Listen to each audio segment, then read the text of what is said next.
गौतम बुद्ध को भी जीवन में हार का सामना करना पड़ा था, परंतु उनकी प्रेरणादायक शिक्षाओं ने अनगिनत व्यक्तियों को अंधकार से प्रकाश की ओर ले जाया। उनकी एक असाधारण वार्ता ने उनके एक शिष्य के जीवन को बदल कर रख दिया। आइए जानें कैसे एक शिष्य की असफलताओं ने उसे अंततः सफलता का मार्ग दिखाया। यह कहानी न केवल हमें सिखाती है कि असफलता का सामना कैसे करना है, बल्कि यह भी बताती है कि सही मार्गदर्शन के साथ जीवन की सबसे कठिन चुनौतियों का समाधान संभव है। गौतम बुद्ध अपने समय के सबसे महान आध्यात्मिक गुरुओं में से एक थे। उनके पास अनगिनत शिष्य थे, जिनमें से हर एक अपने अपने जीवन में समस्याओं और संघर्षों का सामना कर रहा था। बुद्ध के पास उनकी समस्याओं का समाधान था। इस कहानी में हम एक ऐसे शिष्य की कथा सुनेंगे जिसने जीवन में निरंतर असफलताएं देखी थीं, लेकिन बुद्ध की शिक्षाओं के कारण उसने सफलता का सही मार्ग पाया। समय की बात है, बुद्ध के शिष्यों में से एक था जिसका नाम सोम था। वह एक सामान्य किसान परिवार से था और जीवन में उच्च लक्ष्य प्राप्त करने की आकांक्षा रखता था। सोम ने कई बार अपने जीवन में प्रयास किए थे, परंतु हर बार उसे असफलता ही मिली। वह खेती में असफल रहा, व्यापार में घाटा हुआ और उसकी शिक्षा भी अधूरी रह गई। हर असफलता के बाद वह और भी अधिक निराश होता गया। सोम की निराशा इतनी गहरी हो गई कि उसने सोचा कि अब उसके जीवन में कोई उद्देश्य नहीं बचा है। वह खुद को हर जगह हारते हुए महसूस करता था और उसे लगता था कि वह जीवन में कभी भी कुछ हासिल नहीं कर पाएगा। वह इस विचार से परेशान हो गया था कि असफलताएं ही उसके जीवन का हिस्सा बन चुकी हैं। कि गौतम बुद्ध अपने शिष्य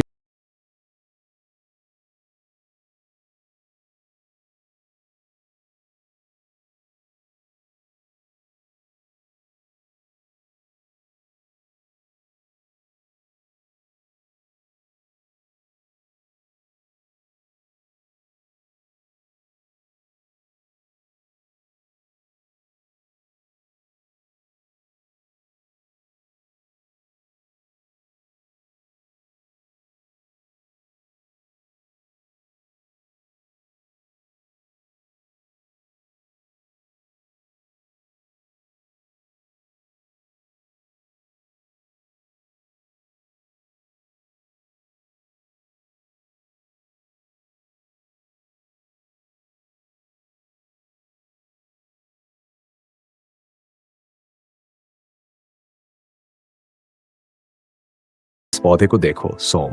जब इसे बीज के रूप में जमीन में बोया गया था, तब इसे भी जमीन की गहराई में दबना पड़ा।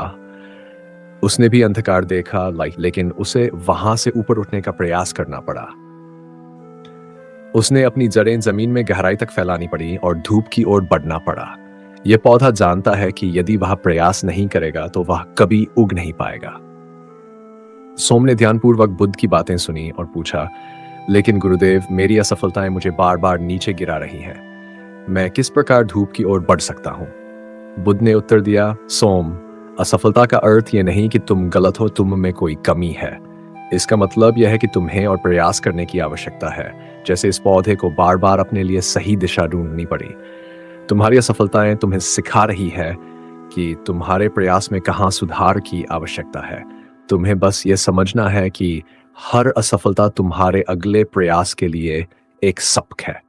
उन्होंने आगे कहा, जीवन एक नदी की तरह है जो निरंतर बहती है। कभी कभी ये पत्थरों से टकराती है, कभी इसे घुमावों का सामना करना पड़ता है, लेकिन फिर भी ये अपनी राह पर चलती रहती है। ऐसे ही तुम्हें भी अपने मार्ग पर चलते रहना चाहिए, चाहे कितनी ही कठिनाइयां आए। सोम ने पूछा, लेकिन गुरुदेव, मुझे किस प्रकार का प्रयास करना चाहिए? क्या मेरे लिए कोई विशेष मार्ग है? बुद्ध ने उत्तर दिया, ध्यान और आत्म साक्षात्कार का मार्ग ही तुम्हें सही दिशा दिखाएगा। जब तुम अपने भीतर झांकोगे और अपने मन को शांत करोगे, तब तुम्हें अपने प्रयासों में स्पष्टता मिलेगी। ध्यान से तुम अपने मन के सभी भटकावों को दूर कर सकोगे और ये समझ पाओगे कि असफलताएं केवल तुम्हारे मन की बनावट है, वे स्थायी नहीं है। बुद्ध ने सोम को एक विशेष ध्यान विधि सिखाई जिससे उसे आत्म साक्षात्कार का अनुभव हो सके। उन्होंने उसे बताया कि जब तक वह अपनी असफलताओं को जीवन का अंतिम सत्य मानता रहेगा, तब तक वह सफलता को नहीं पा सकेगा। ध्यान उसे उस सत्य की ओर ले जाएगा जो इन असफलताओं के परे है। सोम ने बुद्ध की शिक्षाओं को गहराई से अपनाया। उसने हर दिन ध्यान करना शुरू किया और अपने जीवन की असफलताओं को एक नए दृष्टिकोण से देखना सीखा। उसने ये समझ लिया कि असफलता केवल एक घटना है, न कि जीवन का अंत। धीरे धीरे उसका आत्मविश्वास लौट आया और उसने नए प्रयास करने का साहस जुटाया। कुछ महीनों बाद वह फिर से बुद्ध के पास आया।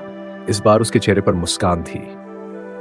उसने बुद्ध को प्रणाम करते हुए कहा, गुरुदेव, अब मैं समझ गया हूं कि असफलता जीवन का हिस्सा है, लेकिन यह हमें नीचे गिराने के लिए नहीं, बल्कि हमें और अधिक मजबूत बनाने के लिए आती है।